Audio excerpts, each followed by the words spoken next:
to do it, and I think we're going to work it this week a lot, and if he wants to launch some balls, let's do it. Like that's fun, man. Throwing deep balls is fun. So we got to keep doing it and just keep getting better at it every day. How do you feel physically halfway through the regular season?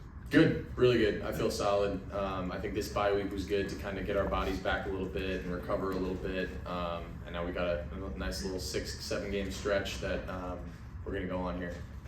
Fourth row middle, Pat Murphy, 24/7 Sports. Will, it's one thing to hear Coach Day say you can't lose a game to Ohio State, but to go through it and to kind of feel the backlash of losing a game as a Buckeye quarterback, what was that like for you over this past week?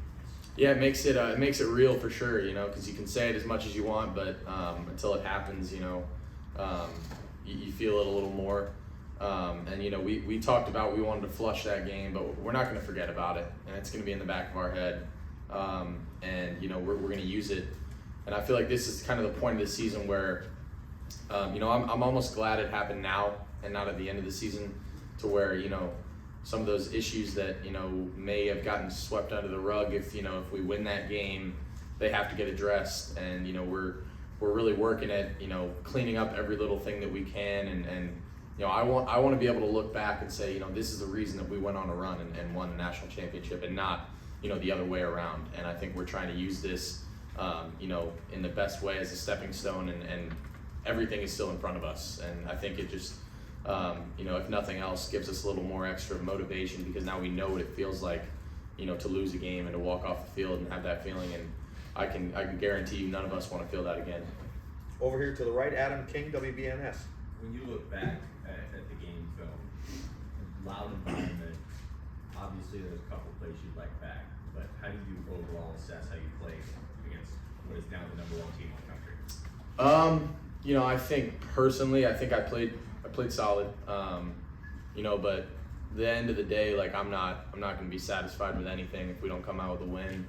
That's the only stat that matters. That's the only really thing that I'm looking at. And you could play the best game of your life, but if you don't finish it the right way, then it's really all for nothing. I think offensively we played a solid game. We can't turn the ball over. Get 2 extra possessions in the first half, and that kind of you take that away, you take some of the the home field advantage stuff away. Maybe it's a little different game, but we gotta look at it and execute a little better, and winning at the end of the day is all that matters to me. So Joey Kaufman, Columbus Dispatch. Will, sort of unrelated to last week's game, but this week they're honoring the 2014 national title team. As somebody who grew up in Big Ten country, do you have memories of Ohio State winning that championship 10 years ago? Absolutely, yeah. When Cardale came in as the 3rd string, like that was cool. I mean, watching that, I watched Zeke. I obviously was probably rooting against them at the time, but like you couldn't deny how good that team was, man. And now to be a part of it, and the fact that we're honoring them, I want to be able to look at that and be like, man, this should be us in 10 years or however long, coming back and getting honored, and that should be something we should look at and be like, man, I want to be able to do that too.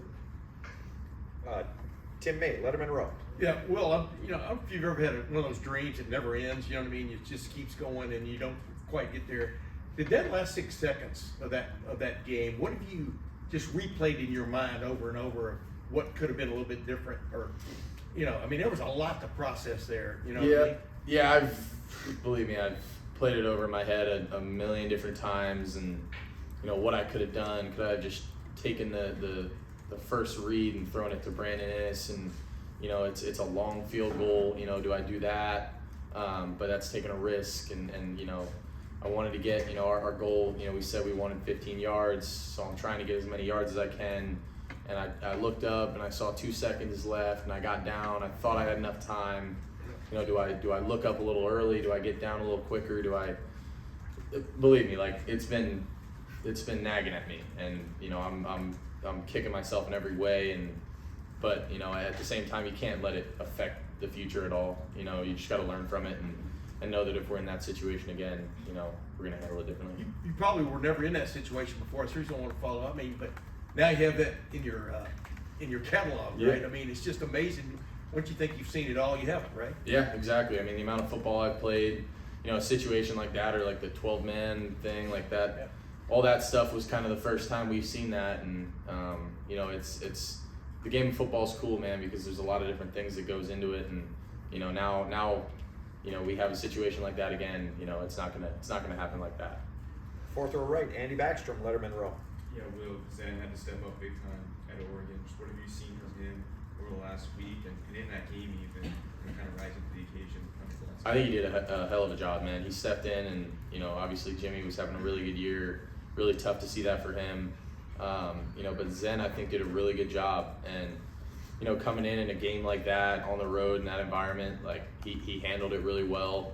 And, you know, going forward, he's got to be the guy, you know. So we're trying to just, you know, instill as much confidence in him as we can. And, you know, we believe in him. He's got to be that guy, and he's got to have that mindset of, you know, hey, I'm a starting left tackle now in the Big Ten, and like, hey, let's go. And I think, you know, Zen could be he's one of those guys that, you know, he decided to come to Ohio State. He could probably be a starter at a lot of other places, but he wanted to be here and be part of the brotherhood. And now he's getting a chance to step in and be the guy. And I'm excited for him, man. I think it's going to be a heck of a challenge. Front row right, Austin Ward, the podcast. You said you talked about having that fire lit after the game, and maybe this came at the right time in some ways for you guys. Mm-hmm. How would you describe the way practice went last week? Last week? Yeah. I mean, you could feel it. It was a little pissed off.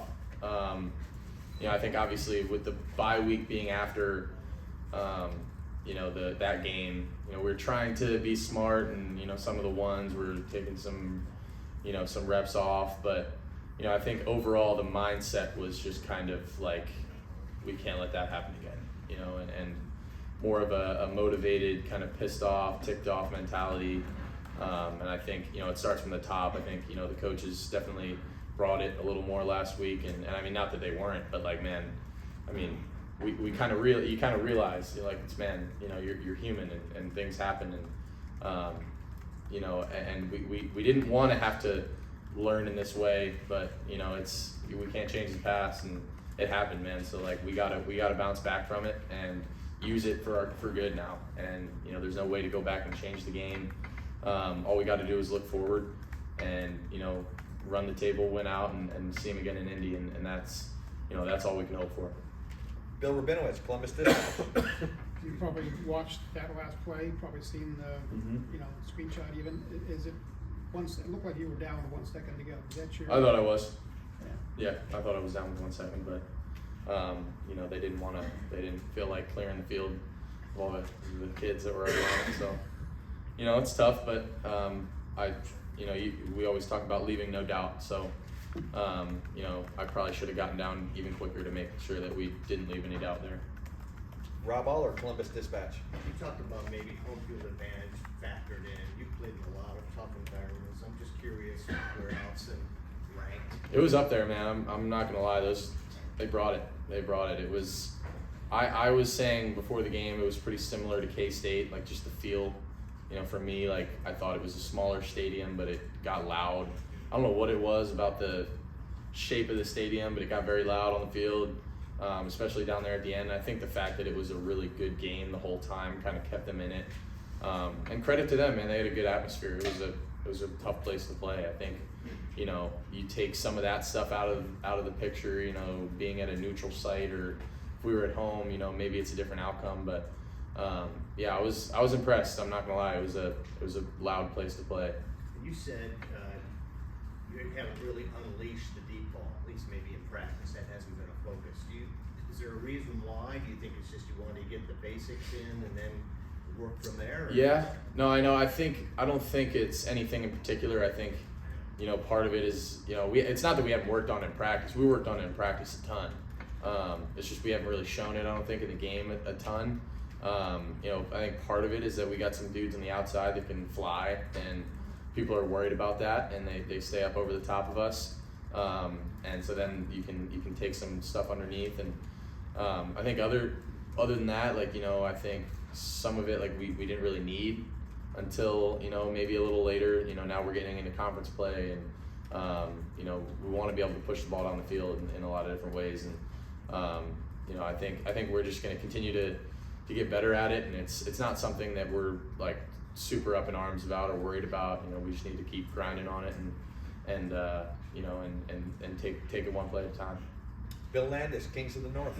Well, you touched on it a couple questions ago, but what's your role as the quarterback when you have a new starter stepping in like Zen is? Are you talking to him more than you would talk to guys normally? Or are you trying to balance, you know, pumping him up without like overwhelming him about sort of his changing job description? Yeah, definitely. I mean, as a leader on the team, as somebody who's kind of been in the, you know, the starter role now for a little bit, like, you know, that's a guy definitely that, you know, this week, and, you know, you want to instill confidence in, but you don't want to make it like feel fake. You know, it's like, I don't want to just go over to Zen every day and be like, hey man, you got this, you know, like that feels corny. You know, it's got to be real, man. It's got to be like, hey, you know, he does something at practice, it's good, like stay on him, like, hey, that's a great job, man, or even maybe just pushing him a little bit, and because we need him, you know, and I think he's been doing a great job and stepped in and did some good things during the bye week, and I'm excited to see how he grows, man, because he's a really good dude, and I think he's gonna do some really good things. Fourth row left, Tony Girdman, Buckeye Huddle. Will, with the deep ball, what is the key to making that happen in the game if the coverage isn't, you know, if there are two safeties staying back? Like, how do you don't throw it. Yeah. So just don't throw it. What's the key then to when that's not there, throwing a good deep ball? I mean, it's all about what the defense gives you. You know, if the defense isn't giving you the deep ball, you're not going to throw it. You know, and if they want to stay back and play 2-3 safeties deep and not put anyone in the box, then we're going to hurt you with that, or we're going to hit stuff underneath you. And I think, you know, the fact that, you know, they have to respect that and stay so far off of us is why we've had some success in the intermediate game. And I think, you know, it really is just about kind of what taking what the defense gives you and not forcing anything deep, but making sure that you hit on those shots when they are there. Right behind him. Last question. Noah Weisskopf, the Lantern. Well, have you been able to look ahead at all to Nebraska? They're coming off a tough loss. What have you seen out of them so far? Yeah, they run an interesting defense. They run a little 3-3-5 defense. It's actually pretty similar to what I went against at K-State. So I'm excited for the challenge. I think they got a good team. You know, I know they're going to be hungry after last week. You know, it's going to be a good challenge, and I think, you know, they got some young guys that are doing some good things, and it'll be fun. It'll be a good challenge back at home and get the ball back rolling again. We do have one more. Stephen Means, Cleveland.com. Trying to follow up on Bill's question there. How aware are you when there's substitutions, especially on the offensive line in the middle of a game? I know. Very. Okay. So, like, are you having those conversations with guys in game when, you know, Austin has to go in there and now he's your right guard, or with, obviously you're talking about with Zen at the same time? Are those conversations you're having on the sideline, and how does that maybe impact how you might approach some things on the field, because you're aware that there's two guys who are not necessarily always starters? Yeah, I wouldn't say it affects any way that I kind of go about anything, but, you know, am I aware of it? Yes. Do I want to address it and say something to those guys? Like, yeah, I want to, you know, when Zen came in and we didn't even have a chance on the sideline, I just kind of went up to him, and maybe it's, you know, just a quick word of encouragement, like, hey man, I believe in you, like, let's do this. You know, like, that's kind of what I just said to Zen, like, you got this, man, like, let's go. And that was it. And, you know, whether it's Austin or Tegra out there, like, whoever it is, man, just little words of encouragement, man, like, hey, let's go. Like we got you. Like, we need you.